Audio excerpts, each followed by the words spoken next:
Hello, action flick fans. I'm Ryan, your guide through the explosive world of The Drops, a blockbuster that stormed theaters in 2014. Warning, this video is loaded with action-packed spoilers. Get ready, and let's jump into the heart-pounding action. Brooklyn is one of the cities in the United States controlled by mafia groups, and even the police can't do anything about it. The mafia commits numerous crimes and uses the city for money laundering. Every week, crime money from the mafia is deposited from one bar to another. The bar workers are unaware of these activities and are forced to keep quiet and follow the mafia's orders. One of the bartenders, Bob, has a seemingly ordinary appearance but once worked as a cold-blooded assassin. He now often attends church to seek peace from his past sins that continue to haunt him. One night, after coming home from work, Bob finds an injured dog in a trash can in front of someone's house. As he examines it, the owner of the house, Nadia, addresses him from the back door.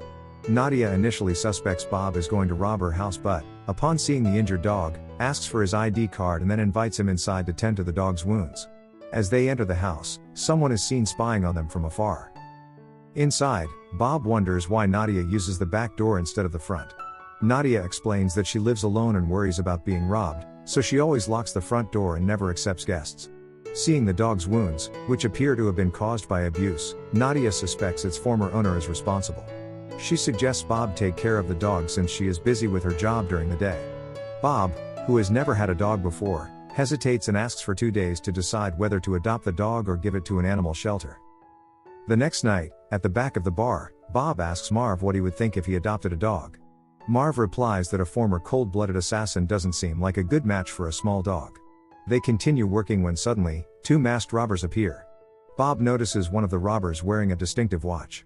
After the robbers leave, Bob and Marv find the bar waiter badly injured. Marv calls an ambulance, and the police arrive soon after. Bob describes the robbers to the police, mentioning the dead watch one of them wore. The following morning at church, Bob keeps thinking about the dog he found and decides to take care of it. He goes to Nadia's house and names the dog Rocco. With no experience in caring for dogs, Bob asks Nadia to teach him. At the pet shop, Nadia helps Bob buy various necessities and make a collar for Rocco. Upon returning from the pet shop, they are spied on again, just like the night they found Rocco. That night, Marv secretly meets with one of the masked robbers from the previous robbery. It turns out Marv was behind the robbery, hiring the criminals to rob his boss's bar due to his gambling debts. Marv is furious at the robbers for their carelessness, which led to the bar waiter being badly beaten and necessitating a call to the ambulance, triggering a police visit. Marv instructs the other robber to tell his accomplice to dispose of the distinctive watch to avoid police detection. A week later, Bob and Marv are cleaning the back of the bar when the mob boss who owns the bar, Chavka, arrives. He has heard about the robbery and is furious. Chavka opens his van's back door, revealing a tortured grunt who betrayed him. He orders Bob and Marv to recover all his money, no excuses or complaints. The next day, while taking Rocco for a walk in the park, Bob meets Nadia. She offers to help take care of Rocco whenever Bob is busy at work. Bob happily accepts, and they exchange cell phone numbers. From that day, their relationship grows closer. Nadia often has lunch with Bob and accompanies him on walks with Rocco almost every day. One afternoon, after Nadia goes home, the mysterious man who had been spying on them finally approaches and greets Bob. The man was Eric. He looked at Bob cynically while complimenting his dog, saying it was very cute, and then immediately left. After Bob returned home, someone suddenly knocked on his door. It turned out to be Eric. Out of the blue, he claimed that Rocco was his dog and even showed Rocco's adoption certificate. Eric threatened that if Bob didn't pay him $10,000 within a week, he would report him to the police for kidnapping Rocco.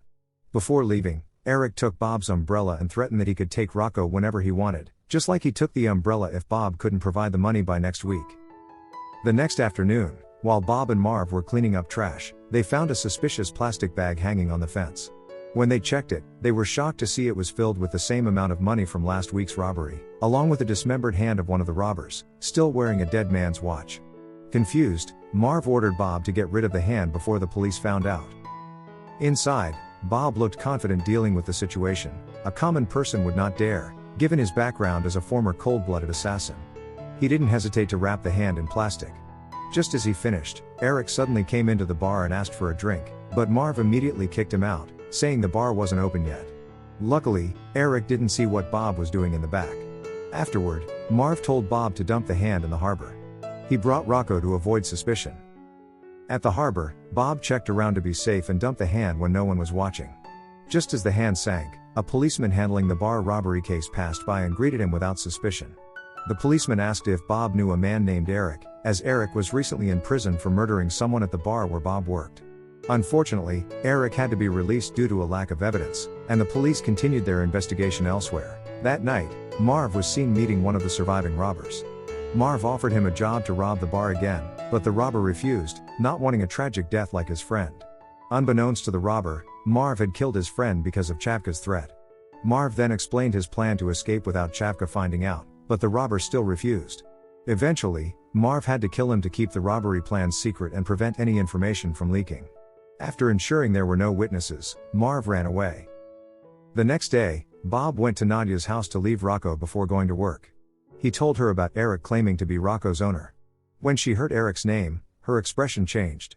Bob kept asking about Eric until she got angry and left. At the bar, Bob vented about Nadia. He asked Marv and other bar patrons for advice on handling a sulking woman. They all laughed and said no man could handle a woman in a bad mood. Not long after, Chapka came to the bar demanding the money that was robbed several days ago and informed the bartenders about an upcoming money laundering transaction at the bar in 2 days. When Bob returned home, Nadia was waiting for him. He invited her inside, where she explained everything. Eric was her ex-boyfriend who had traumatized her. To avoid a heartbreaking talk, Bob changed the topic and invited her for a drink. Together, they talked about many things, enjoying the night. Until dawn, Bob talked with Nadia. When he took her home before leaving, she thanked him for the night, even though it was just a casual chat. She appreciated the heartwarming evening. After years of being haunted by guilt, Bob finally smiled again. However, when he returned home, he found the umbrella that Eric had taken the previous day inside Rocco's cage. He realized that while he was with Nadia, Eric must have secretly entered his house. The next morning, feeling that Eric's actions had gone too far, Bob went to Eric's home, which he knew about from Nadia. Eric claimed he just wanted to warn Bob that if he didn't pay by the due date, he would torture Rocco, just like when Bob first found him in the trash. It was clear that Eric didn't care about Rocco at all. His intention from the beginning was to blackmail Bob out of jealousy because he still loved his ex-girlfriend, Nadia. Holding back his anger, Bob said he would pay the ransom at the bar the day after tomorrow. The next morning, Bob found out that Marv was sick and decided to visit him. While sitting on the couch, Marv mentioned that he would need to take another day off, so he wouldn't be there to help Bob with the money laundering transactions at the bar. Bob grew suspicious and asked if Marv still intended to rob the money from the bar again. It turned out Bob already knew that Marv was the mastermind behind the robbery weeks ago but pretended not to know to keep Marv out of trouble. Bob warned Marv to cancel his foolish plan and never underestimate Chapka. Marv had been lucky to avoid trouble before, but no one could predict what would happen next. Surviving Chapka's pursuit was nearly impossible. Unfortunately, even though Marv had been warned, he seemed not to care. Later that day, Marv met Eric, who was eating at a restaurant. Knowing that Eric had been in prison before, Marv offered him a job to help rob his boss's bar tomorrow at 2 p.m. They would definitely be rich if they succeeded. Tempted by the offer, Eric agreed without hesitation. Marv warned him to stay focused on the robbery plan and not to mess around with Bob, as he considered him a dangerous person. The next day, Eric sneaked into Nadia's house. When Nadia got home, she was surprised to see her ex-boyfriend inside. At first, Eric was nice to her. He just wanted to say that he was still in love with her and wanted her back. She kept telling Eric to go away, which made him angry. He forced her to come with him to the bar where Bob worked and told Bob that they were back together so he would leave them alone. Bob was surprised to see Nadia and Eric together but couldn't bother since he had so much to do. He had to serve the patrons as well as take care of the money laundering transaction. Bob tried to hold back his anger seeing Eric, who kept teasing Nadia. Eric then approached Bob and told him that he and Nadia were officially back together. Bob pretended not to care. Meanwhile, Marv waited across the bar for the money laundering transaction to finish. Hours passed, and when the bar was about to close, Eric went out to call Marv. Nadia then explained that she was forced to obey Eric and was threatened with death if she refused. When Eric returned, Bob gave him the ransom he had asked for the whole week, but instead, Eric demanded all of Chapka's money that was in the safe, threatening him with a gun. Strangely, Bob wasn't afraid at all. He looked calm and casually started to tell his dark past as a ruthless mafia. His innocent look now was his penance for his past sins. Every week he diligently attended church to repent and become a better man. Bob felt sorry for Eric. Instead of taking all the ransom money, Eric tried to wake up the sleeping beast inside Bob. Bob shot him to death.